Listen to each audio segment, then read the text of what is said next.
Punt d'Accés som l'operadora de telefonia i telecomunicacions del Camp de Tarragona.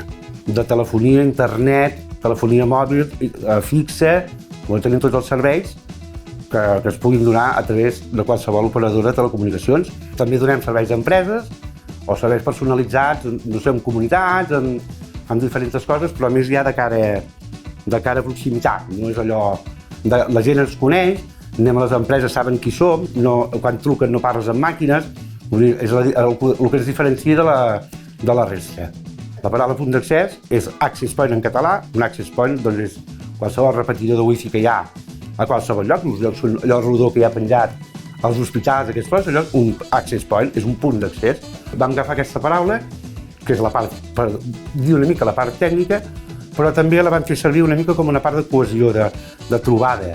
A la botiga, a la part de fora, vam posar fins i tot un banquet perquè fos un lloc on la gent pogués venir a trobar-se.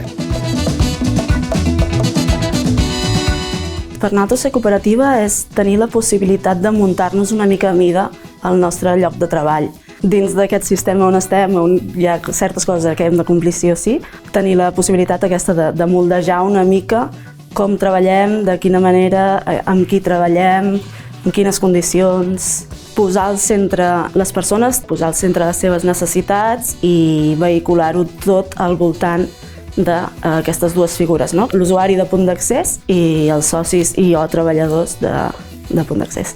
El món de les telecomunicacions és un món que està molt mercantilitzat, molt monopolitzat. Estem parlant d'empreses molt grans on es mouen molts diners i les persones no són la seva prioritat, ni com a treballadors ni com a clients. Llavors, com a punt d'accés, intentem variar aquesta perspectiva, no? I donar servei des d'un punt de vista més humà, més proper i més de tu a tu. Per nosaltres, ser cooperativa federada ha sigut principalment acompanyament i formació. Vam estar apadrinats per una altra cooperativa i vam fer com una mentoria i això ens va servir una mica per començar i una mica per saber el que era ser cooperativa i a l'inici el que és de començar una empresa. No? Després hem anat evolucionant, hem anat fent formacions i ara mateix ens significa intercooperació perquè estem relacionats amb moltes altres cooperatives tecnològiques i no tecnològiques i això per nosaltres ens beneficia molt. Nosaltres estem al grup de treball de tecnològiques a la federació. Principalment el que fem és buscar sinergies, no? Buscar les necessitats que tenim totes les cooperatives tecnològiques. Per exemple, estem buscant compartir infraestructures, poder fer serveis comuns, no? Una miqueta és l'objectiu d'aquest grup.